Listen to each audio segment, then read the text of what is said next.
Kami memiliki informasi baru dalam misteri di Montauk yang masih belum terpecahkan berbulan-bulan kemudian. Sebuah laporan mengejutkan memberi kita gambaran tentang detik-detik terakhir dalam hidup perancang baju renang Martha Nolan O'Slattery. Dia ditemukan tewas di klub kapal pesiar mewah di Hamptons bersama pria lebih tua yang ditemukan berlari tanpa busana di dermaga sambil berteriak minta tolong.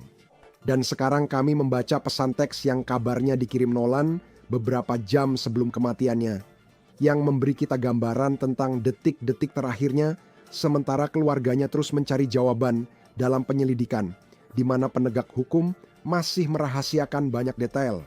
Kami sedang mengusut kasus ini yang dipersembahkan oleh Law and Crime. Saya Chris Stewart.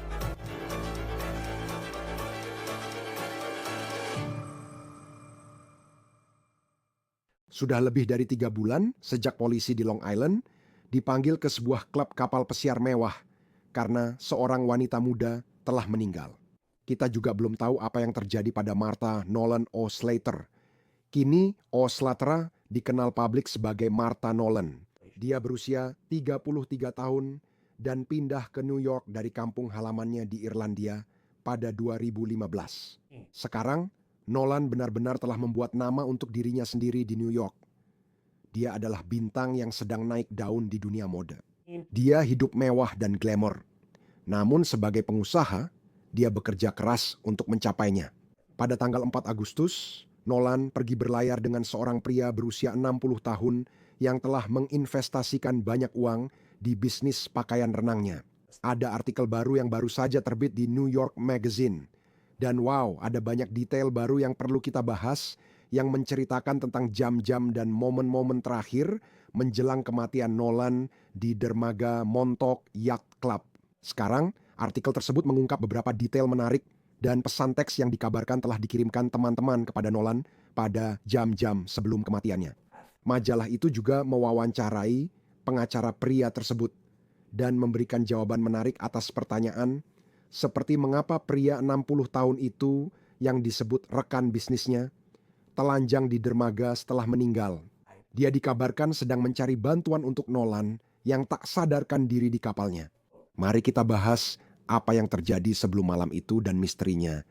Hai teman-teman, ini Martha dari East by East. Aku adalah pendiri sekaligus direktur kreatifnya. Nolan mendirikan merek pakaian renang bernama East by East pada tahun 2022. Majalah New York melaporkan bahwa dia ingin menjadikannya merek global. Jadi, jauh lebih dari sekadar startup kecil. Seperti bisnis besar lainnya, kamu harus mulai dari bawah dan bekerja keras untuk naik. Dia banyak membuka toko pop-up di Hamptons, dan dia benar-benar berusaha masuk ke kalangan orang kaya yang sering pergi ke Hamptons saat musim panas. Majalah New York melaporkan bahwa untuk membantu meningkatkan bisnis Martha Nolan, dia menjual 13% sahamnya kepada seorang pria kaya bernama Christopher Dernan. Dia berusia 60 tahun dan seorang duda. Majalah itu melaporkan istrinya diduga bunuh diri pada 2018. Sekarang, Dernan mendapatkan kekayaannya setelah menjual sebuah perusahaan asuransi. Majalah itu menulis, dia selalu hadir di Hamptons setiap musim panas, gemar bersenang-senang. Dia punya beberapa kapal di klub kapal pesiar tempat Martha Nolan meninggal. Dernan kini dilaporkan menginvestasikan $250.000 di East by East, jumlah besar, namun merek ini tampaknya masih membutuhkan lebih banyak dana. Pada malam Nolan meninggal, ia dan Dernan diduga berlayar dengan kapal Dernan.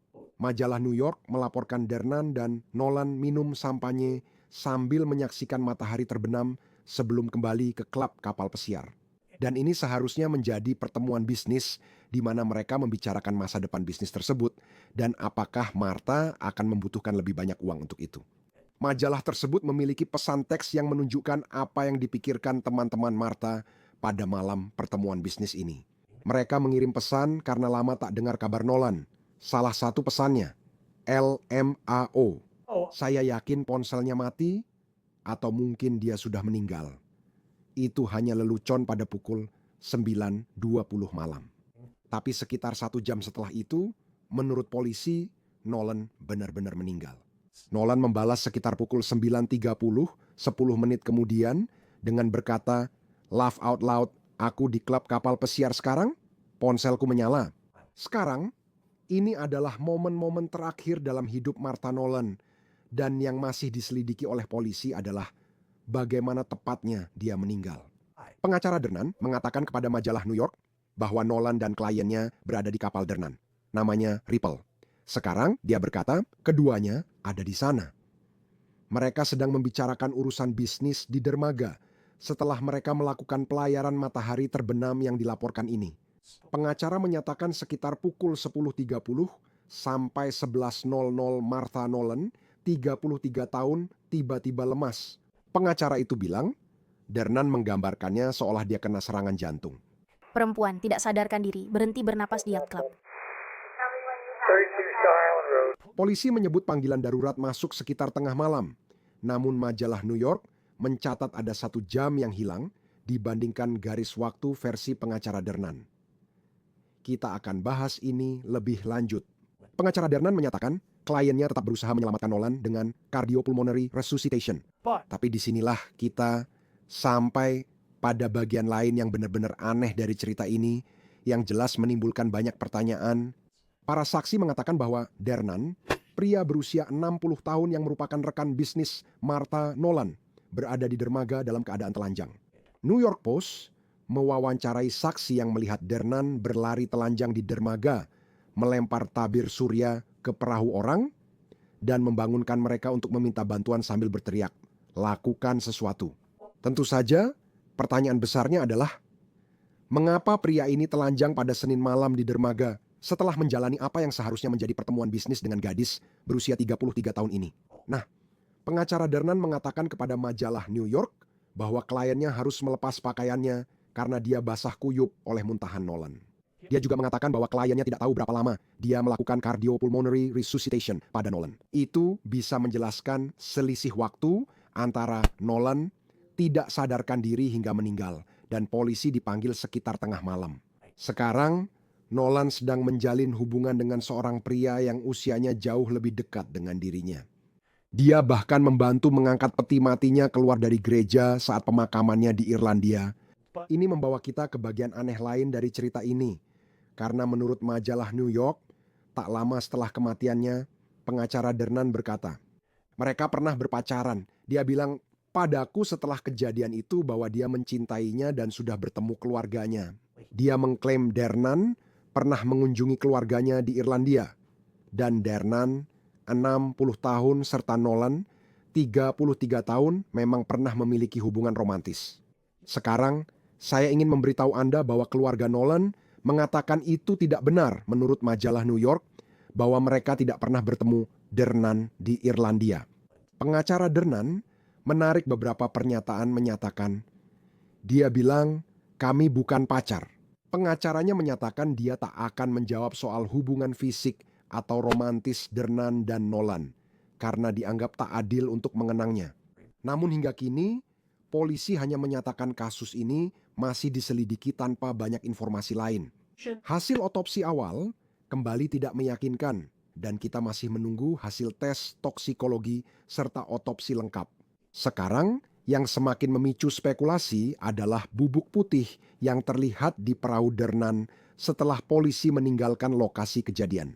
Sekarang, gambar ini memicu spekulasi bahwa kematian Nolan disebabkan oleh overdosis dan bahwa mereka menggunakan narkoba ilegal di atas perahu ini.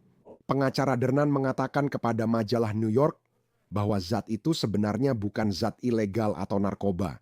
Itu bukan sesuatu seperti kokain, tapi sebenarnya itu adalah debu yang tertinggal oleh polisi yang mereka gunakan saat mencari sidik jari di atas perahu. Pengacara Dernan menyatakan kliennya mengatakan ke detektif bahwa Nolan 2 kali permisi saat mereka bersama malam itu. Pengacara itu mengatakan hal itu bisa berarti Nolan perlu ke kamar mandi atau mungkin tanda seseorang memakai narkoba. Sekarang, keluarga Nolan memiliki seorang pengacara dan dia menolak segala bentuk spekulasi bahwa kematiannya terkait dengan narkoba. Dia mengatakan pada The New York Post bahwa Nolan bukan pengguna narkoba. Namun, autopsi akhir dan tes toksikologi sangat penting karena itu bisa membuktikan penyebab kematian Nolan. Dernan belum didakwa dalam kasus ini dan pengacaranya mengatakan kepada New York Magazine bahwa dia telah bekerja sama dengan penyelidikan. Penting dicatat, dia sangat terpukul kehilangan orang yang dicintai dan dianggap teman. Bergabung bersama saya sekarang adalah mantan detektif Departemen Kepolisian New York, David Sarny. Terima kasih telah bersama kami di Law and Crime. Artikel New York Magazine ini sangat mencerahkan, setidaknya tentang kehidupan Martha Nolan dan pria yang diduga bersamanya saat ia meninggal, meski bukan soal penyelidikan atau perkembangannya. Dari sudut pandang investigasi, apa yang kamu pelajari saat membaca artikel itu? Terima kasih sudah mengundang saya. Tapi saat melihat artikel itu, kamu bisa tahu latar belakang korban dan semua yang terlibat. Kamu tahu, sayangnya korban sudah meninggal. Di sini ada korban dan orang yang berhubungan dengannya. Dan sepertinya, kamu tahu, di sinilah terjadi konflik dalam hubungan.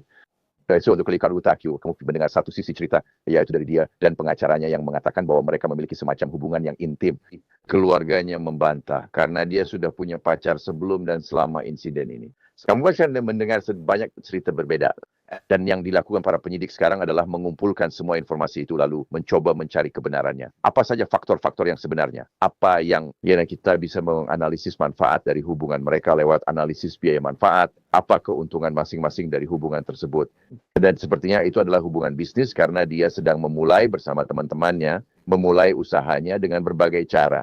Dan akhirnya mereka menemukan sesuatu dan memiliki seorang dermawan. Dan dermawan ini memiliki semacam investasi di bisnis itu. Tapos yang malam itu tampaknya akan ada diskusi soal ini mungkin untuk menambah modal bisnis. Namun rekan bisnisnya tidak tersedia, jadi dia menemuinya. Saat itu tampak tak ada hal mencurigakan. Berhasil hanya bertemu untuk membahas beberapa hal dan tampaknya sangat dekat. Kamu sinakogani bertemu siapa di luar larut malam di atas perahu? Tidak. Dan ada beberapa detail aneh yang muncul dan kita bisa membahas semuanya. Tapi saya merasa ada bagian dari itu di mana kamu tahu bagian tabloid dari cerita ini, itulah mengapa cerita ini mendapat begitu banyak perhatian. Tapi kemudian juga ada pertanyaan, apakah kita sedang membicarakan sesuatu di sini di mana seseorang akan menghadapi tuntutan pidana? Cara pengacara menggambarkan saat-saat terakhir Martha Nolan seperti yang dijelaskan oleh kliennya, di mana seolah-olah dia terkena serangan jantung, dikatakan dia menjadi lemas, dia muntah-muntah. Apakah itu terdengar konsisten dengan seseorang yang overdosis zat terlarang? Benar itu masalahnya. Nah, harus melihat dan memahami ceritanya.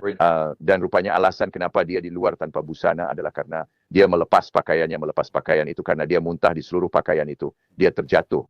Dia mencoba menyadarkannya, gagal lalu berlari dan melepas pakaian. Aneh. Karena dia tidak menelepon 911 justru keluar. Tapi kamu tidak bisa tahu kepada seseorang kepanik. Jadi kamu tidak selalu bisa bilang, ya itu membuat dia bersalah atas sesuatu.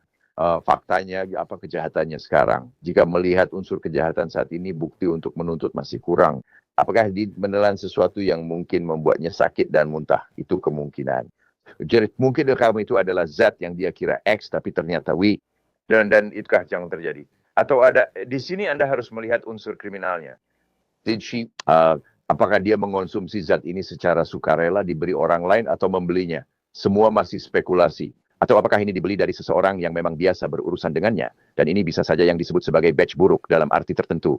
Jadi ada banyak hal, ada banyak jalur yang bisa diambil. Mungkin Anda tidak bisa menjerat pemilik kapal secara pidana pada saat ini. Tapi apakah ada unsur pidana terkait narkotika atau dugaan narkotika? Karena kita belum mendapatkan hasil laporan toksikologi, dan hasil toksikologi itu pun belum memberitahu apa-apa. Jadi kita tidak tahu apa yang sedang kita cari. Ya mungkin Anda sedang mencari kemasan. Jadi saya akan seperti ketika mereka pergi ke kapal itu, Anda akan melihat, jika Anda melihat ini dan menjadi, saya pernah jadi penyidik narkotika. Dan Anda sudah menduga ini karena sesuatu yang tertelan. Anda mencari kemasan dari zat tersebut. Apakah ada kemasannya? Apakah itu pil? Kemana pitcher dia mengonsumsinya? Semoga wawancara dengan anggota yang selamat dari peristiwa ini dapat memberi Anda informasi lebih lanjut. Sejauh ini dia tampak sangat kooperatif. Kita belum tahu apakah itu terjadi saat pesta ketika mereka berdua mengonsumsinya atau hanya dia yang mengonsumsinya dan mengalami reaksi buruk. Semuanya mulai terungkap. Itulah sebabnya aku suka Suffolk County karena mereka menangani dan menjaga semuanya tetap tenang. Tapi penyidik narkotika juga akan terlibat dalam hal ini. Coba setiap kali berurusan dengan rumah sakit, obat dan zat ilegal, kami pastikan semuanya jelas. Kini di negara bagian New York, kami mengejar para pengedar produk ini. Jika seseorang overdosis, kini kami bisa menghentikannya serta menuntut dan menyelidiki pengedarnya. Ya, jadi jika ini kembali dan itu maksud saya pikir sayangnya fentanyl memang masalah besar di seluruh negeri dan menyebabkan orang kehilangan nyawa saat masuk ke beberapa batch. Dan kita tidak tahu apakah itu yang terjadi. Sekali lagi, keluarganya membantah bahwa dia adalah seseorang yang akan menggunakan narkoba. Kita tidak tahu. Tapi jika hasilnya nanti ternyata overdosis, masalah seperti apa yang bisa dihadapi pria berusia 60 tahun yang bersamanya? Bagaimana cara menuntutnya?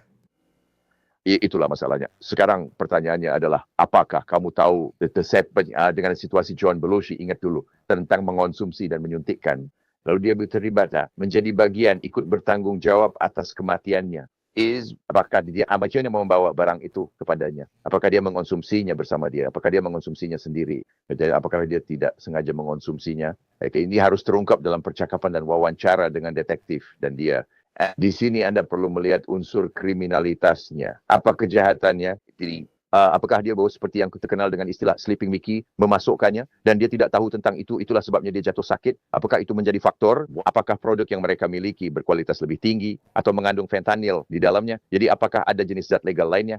Ada banyak hal yang kami perhatikan, tapi untuk menuntut seseorang atas kejahatan saat ini itu tidak bisa dilakukan dan kemudian opini publik sangat marah tentang hal ini. Dia seharusnya bertanggung jawab atas sesuatu. Tapi kondisi mental di sini adalah dengan sadar, ceroboh, lalai, dan dengan sengaja. Saat tadi nih Pak, pihaknya belum menunjukkan itu. Shirley dan Jack Sanders sudah menilai, tapi tidak cukup bukti. Pemeriksa medis menyebut kematian seperti ini tidak dapat ditentukan. Di kota New York, ini disebut keadaan diketahui sambil menunggu penyelidikan polisi. Mereka masih menyelidiki kasus ini untuk mengetahui apa yang terjadi. Jika unsur pidana tidak cukup, kami bisa menyerahkannya ke kejaksaan. Lalu periksa bisa memutuskan apakah akan berdaki cuma menuntut atau tidak, atau sebenarnya menjerat dengan tuduhan apapun yang bisa mereka ajukan. Tapi saat ini mereka masih melakukan apa yang harus mereka lakukan. Dan Shmi harus memastikan semuanya dilakukan dengan benar. Jenis tuduhan apa yang bisa diajukan atau dihadapi seseorang jika seseorang membawa zat ilegal ke sebuah pertemuan? Mereka tak tahu ada fentanyl di dalamnya. Tentu saja itu adalah zat ilegal.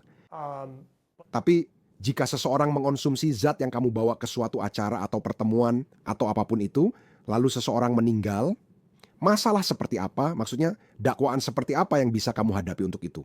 Intinya kami harus pelajari niatnya. Bagi polisi, niat tidak sepenting untuk penuntutan. Kita bisa bilang subjek terkontrol, kepemilikan kriminal, zat terkontrol, itu pelanggaran ringan. Dan jika ada unsur paksaan, menelan akan jadi masalah lain. Tapi saat ini, sedikit sekali yang bisa dikatakan bahwa dia terlibat, terutama dalam hal ini. Apakah akan ada yang didakwa atas kematiannya? Kita juga telah melihat para pengedar narkoba saat menelusuri rantai itu. Ini pernah terjadi, terutama di New York. Sekarang mereka benar-benar menindaklanjuti. Padahal dulu saat saya di narkotika, kami tidak melakukannya. Dulu tanggung jawab hanya sampai tempat overdosis. Sekarang kita bisa melangkah lebih jauh. Jadi jika ada kemasan yang tidak biasa yang ditemukan, yang belum kita ketahui, atau kita mengetahui jenis narkotikanya, atau kita menelusuri, kita menyisir media sosial dan catatan telepon milik dia maupun miliknya, untuk melihat apakah ada kontak yang komunikasi terus-menerus atau pesan teks terkait mereka. Lalu kita bisa menelusuri rantai tersebut dan mungkin menuntut orang yang menjual narkoba kepada mereka. Ini masih bagi spekulasi, karena kami sudah menunggu laporan toksikologi, jadi belum tahu apa yang terjadi. Dan tidak ada apapun yang dilihat oleh pemeriksa medis secara fisik, tidak ada cedera fisik. Dan para detektif juga sudah menyelidiki, jadi tidak ada cedera fisik. Jadi kami tidak punya apa-apa soal itu. Apakah ini bisa saja terjadi secara kebetulan di mana sesuatu yang dia konsumsi menyebabkan kematiannya? Ya, apakah bisa jadi karena hal lain?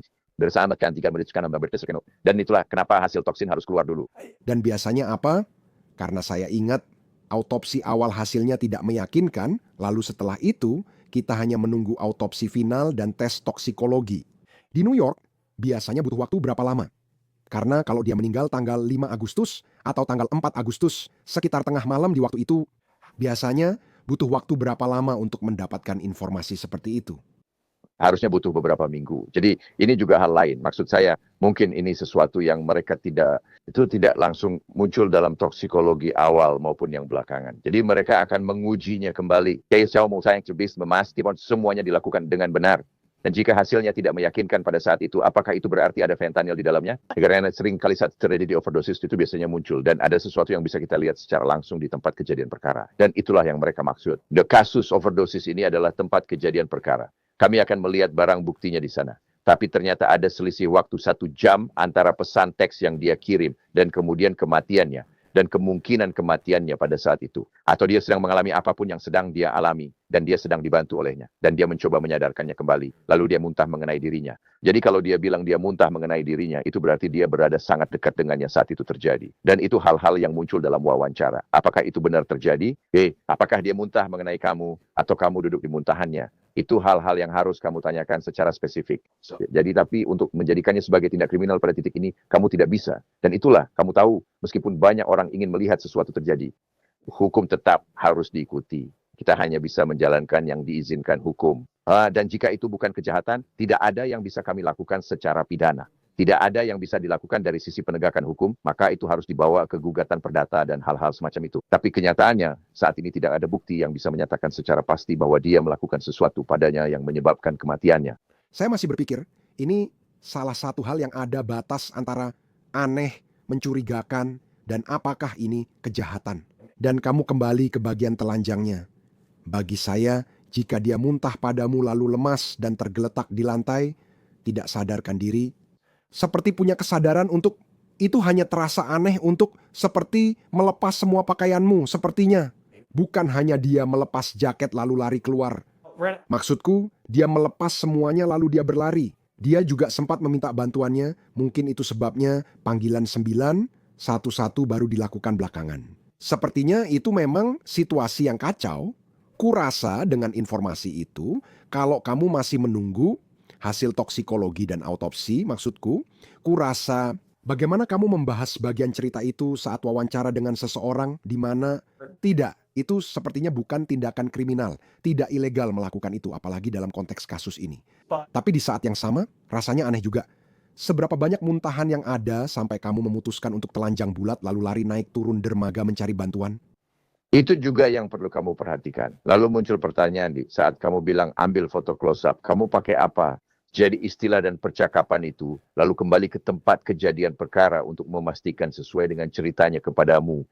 Ternyata dia menyembunyikan sesuatu, lotion tabir surya. Dia juga menyemprotkannya kemana-mana, sangat tidak biasa. Itu di luar kebiasaan. Saya khawatir dengan kata mencurigakan.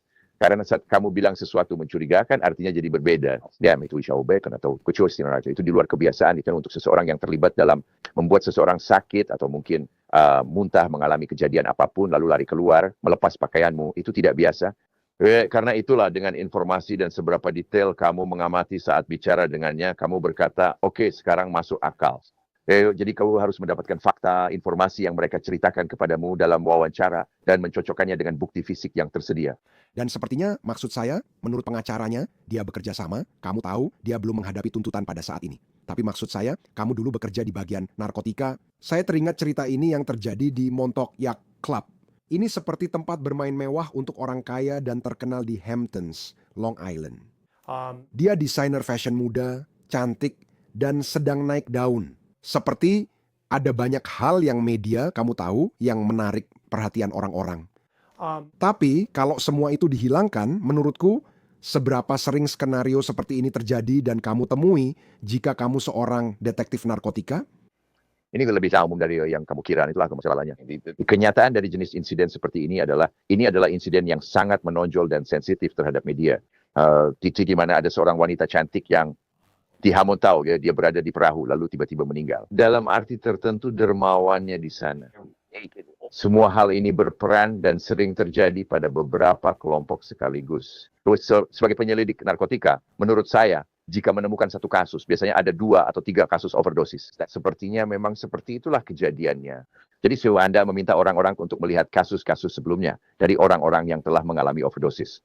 Lalu Anda mencoba mengembangkan hubungan antara kasus overdosis yang selamat dan yang terjadi. Banyak kemungkinan muncul kalau kasus seperti ini.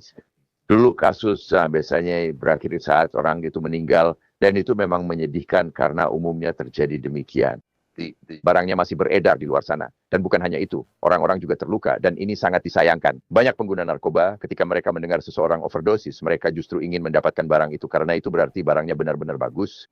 Pertanyaan terakhir, jika seseorang, dan ini secara umum, apakah ilegal untuk tidak mengungkapkan sumber dari mana Anda membeli suatu zat jika Anda berada dalam situasi seperti ini? Itu tidak ilegal. Tapi itulah alasan kenapa seringkali kami harus mencari informasi di luar wawancara orang tersebut, di luar percakapan mereka. Jadi Anda benar-benar lihat semua komunikasi yang mereka miliki. Itu berarti Anda melihat berbicara dengan teman dan keluarga. Dan seringkali para korban, Anda tahu kami punya orang yang overdosis lalu selamat dan mereka tidak kooperatif. Dan itu memang terjadi. Tapi dalam kasus seperti ini, Anda tahu pasangannya, rekan bisnisnya, dia sangat kooperatif. Saya tidak tahu itu seberapa banyak lagi yang mereka miliki, karena sejauh ini dia sudah diberitahu segala sesuatu. Dan pada akhirnya, cepat atau lambat, pengacaranya mungkin akan memintanya berhenti berbicara dengan polisi. Namun, Anda harus mencari cermawon, yaitu memeriksa catatan telepon mereka. Hal-hal seperti itu, kontak-kontak sebelumnya yang pernah mereka lakukan di masa lalu, dan mencari latar belakang lebih jauh tentang riwayat lain yang mereka miliki, tentukan apa yang Anda miliki, sejauh menyangkut aspek bisnis atau kemitraan bisnis mereka. Dan kita akan lihat apa yang terjadi selanjutnya. Dalam cerita ini, sudah lebih dari 3 bulan sejak Martha Nolan ditemukan meninggal di Montauk Yacht Club. Mantan detektif New York Police Department, David Sarney, senang Anda di Law and Crime. Terima kasih telah hadir hari ini. Terima kasih banyak dan tetaplah aman. Itu saja untuk On The Case dari Law and Crime. Langganan di YouTube dan Spotify. Saya Chris Stewart. Sampai jumpa di lain waktu.